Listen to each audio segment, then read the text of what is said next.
Baru tahun lalu Xiaomi meluncurkan varian Xiaomi Redmi Note 3 di India, setelah sebelumnya diluncurkan di Cina. Yang membedakan dua varian ini hanyalah dari segi prosesornya, yang kalau di Cina memakai prosesor MediaTek Helio X10, sedangkan di India Xiaomi Redmi Note 3 memakai prosesor Qualcomm Snapdragon 650. Dan 10 bulan setelahnya 3,6 juta unit terjual. Xiaomi Redmi Note 3 resmi menjadi penjualan handphone terbesar dalam sejarah di India yang dijual secara online. Kombinasi handphone ini yang bikin laris manis adalah dari segi fitur yang bagus, performa yang mumpuni, dan kapasitas baterai yang luar biasa gede untuk handphone sekelasnya. Dipadu lagi dengan harga yang murah, gimana nggak bikin HP ini laris manis kayak kacang rebus di India? Lalu bagaimana Xiaomi melanjutkan cerita suksesnya kembali? Jawabannya adalah dengan meluncurkan Xiaomi Redmi Note 4 Pro. Ini dia jagoan baru Xiaomi di kelas menengah. Redmi Note 4 Snapdragon yang kalau di Cina Om Hugo Bara sebut sebagai Redmi Note 4X. Sedangkan di India atau global disebut Redmi Note 4 Pro. Sebenarnya nggak ada pro-nya sih, cuma buat bedain antara versi Snapdragon dengan versi MediaTek. Spesifikasi yang dimiliki semua nyaris sama dengan versi MediaTek. Yang membedakan hanyalah prosesornya. Mirip seperti Redmi Note 3 gitu sob yang memiliki dua varian. HP ini memakai prosesor Snapdragon 625 octa-core yang udah pakai proses fabrikasi 14 nanometer. Bagi kalian yang sudah paham tentang produk dari Qualcomm pasti tahu kalau prosesor ini tuh kurang kuat dibanding Snapdragon 650 yang ada di Redmi Note 3. Lalu, apakah benar akan terjadi penurunan dari segi performa? Dan itu menjadi faktor pelemah. Kembali lagi di sini dengan Andri dan ini adalah review dari Xiaomi Redmi Note 4 Pro.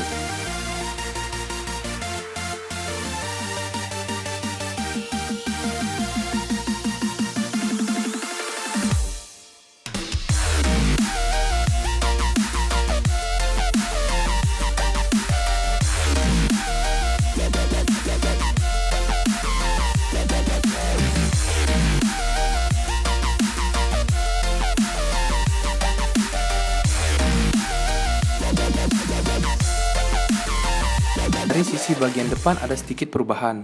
Nggak seperti di Redmi Note 3, varian warna gold dari Redmi Note 4 ini mempunyai bezel putih, yang mana menjadi lebih terlihat berkelas, dan nggak terlalu mencolok dibandingkan HP berwarna emas seluruhnya. Redmi Note 4 jauh lebih simetris. Di bagian depan kita melihat layar yang membentang sebesar 5,5 inch dengan kaca 2.5D glass, kamera depan 5 megapiksel, lubang speaker, sensor, sebuah LED notifikasi di sisi kiri, dan di bawah layar ada 3 tombol navigasi dengan lampu menyala. Semua posisinya simetris memberikan penampilan yang sangat menyenangkan. Bagian sisi kanan kita akan menemukan tombol power dan volume control yang terbuat dari plastik. Namun penempatannya cukup enak digapai dan sangat presisi sama seperti Xiaomi Redmi Note 3. Lanjut ke sisi bagian kiri ada SIM card tray hybrid yang artinya kita harus memilih salah satu. Mau memakai dua SIM tanpa micro SD atau satu SIM dengan micro SD di dalamnya.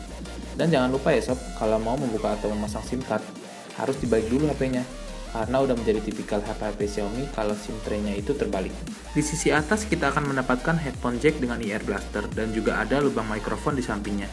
Di sisi bagian bawah ada dua buah lubang yang tampak seperti dua buah speaker, tapi ternyata sebelah kiri itu lubang mikrofon, bukan lubang speaker. Di sebelah kanannya baru lubang speaker, lanjut di tengah-tengah ada port charger yang masih memakai micro USB. Kemudian di sisi belakang HP ini hampir tidak ada perbedaan dari segi struktur dan desain dengan Redmi Note 4 versi MediaTek.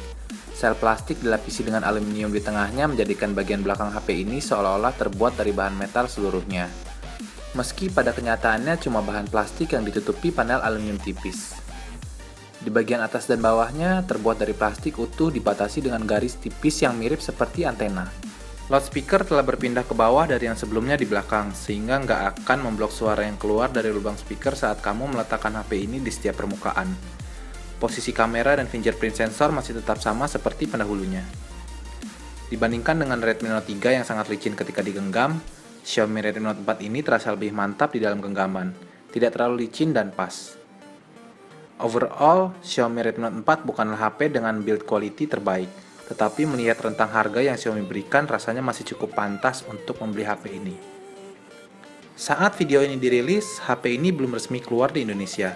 Saya membelinya di Tokopedia bergaransi distributor dengan harga 2,1 juta.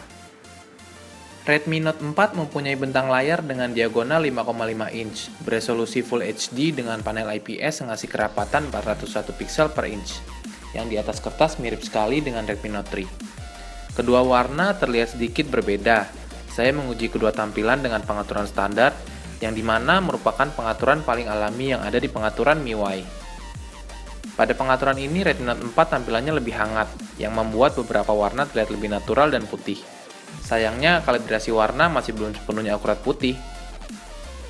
Namun, secara keseluruhan, tampilan Redmi Note 4 benar-benar baik, terutama untuk HP di kisaran harganya.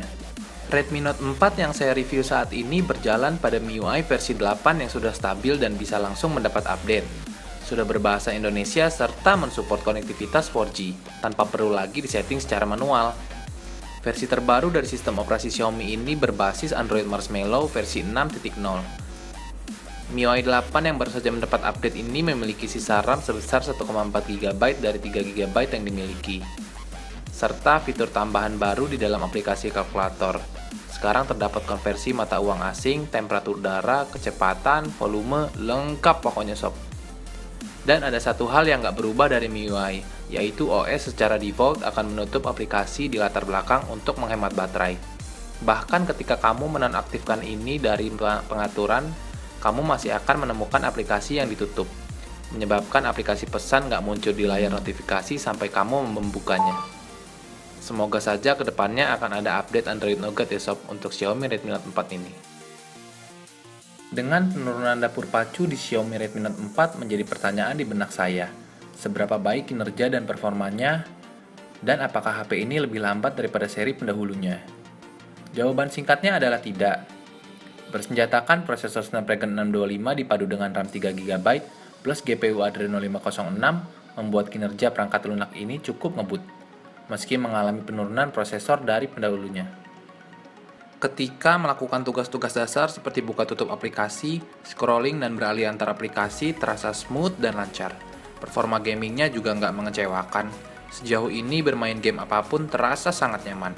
Hitman Sniper dengan grafis tertinggi berjalan lancar, Altos Adventure juga enak. Asphalt 8 masih oke loh, walau grafisnya udah yang paling tinggi. Dan tidak ada panas yang berlebihan saat diajak bermain game cukup lama. Apalagi cuma dipakai buat nonton drama Korea. Ya, gampang lah.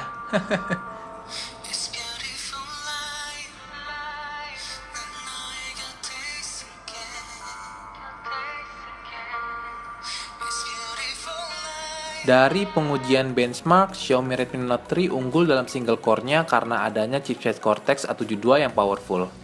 Tetapi ketika beralih ke tes multicore, Redmi Note 4 mengalahkan Redmi Note 3. Sehingga dari hasil ini mengindikasikan bahwa tidak ada perbedaan yang terlalu ketara untuk user experience terhadap kedua device Xiaomi ini. Sensor yang dibawa oleh smartphone ini pun tidak mengalami pengurangan. Semua masih lengkap seperti seri pendahulunya. Lanjut ke bagian sektor kamera, Xiaomi Redmi Note 4 ini memiliki kamera dengan resolusi 13 megapiksel. Dual LED flash disediakan untuk keadaan gelap. Di sisi depan ada kamera 5 megapiksel. Jepret-jepret menggunakan HP ini sangat menyenangkan karena user interface-nya yang simple dan shutter speed-nya yang kencang. Hasilnya juga bagus, kamu bisa dapetin detail yang cukup, warna yang pas, dan bokeh yang manis. HDR-nya juga keren karena bisa ngasih lebih banyak tekstur dan saturasi warna yang agak lebih sedikit. Tapi ketika pencahayaan berkurang sedikit saja, kualitasnya langsung beda sob. Jadi biasa aja. Untuk urusan detail, foto Redmi Note 3 memiliki sedikit keunggulan karena resolusi megapiksel yang tinggi.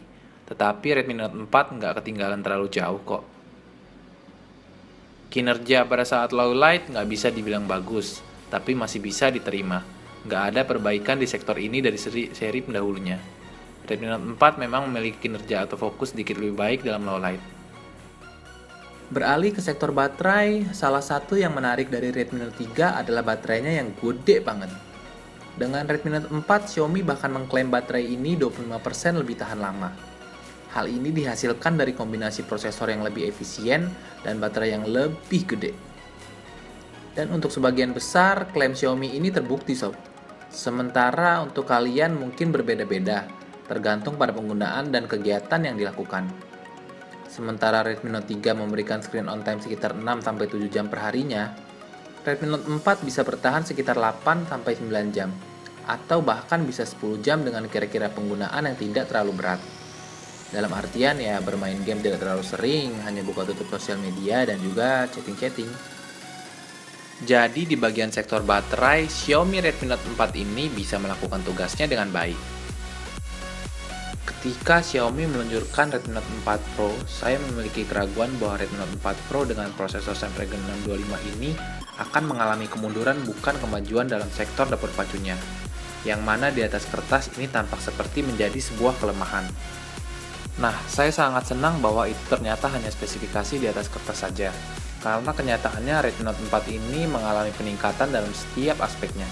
Bahkan dengan kinerja chipset yang baru dipadu dengan RAM 3 GB-nya, masih berhasil menemani saya mengarungi kerasnya ibu kota Jakarta. Dan dari segi penampilan, kamu sekarang mendapatkan desain yang lebih baik, baterai yang lebih gede, dan sebuah pengalaman yang lebih smooth dan canggih secara keseluruhan. Dan dengan range harga 2 jutaan, kamu nggak akan kecewa meminang handphone ini untuk menjadi daily driver. Daripada milih si selfie expert tapi pakai prosesornya, you know lah.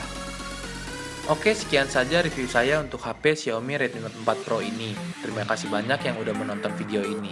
Klik tombol like apabila kalian suka dan klik dislike apabila kalian nggak suka. Dan jangan lupa untuk subscribe di channel saya. Di sini dengan Andri dan Andri out.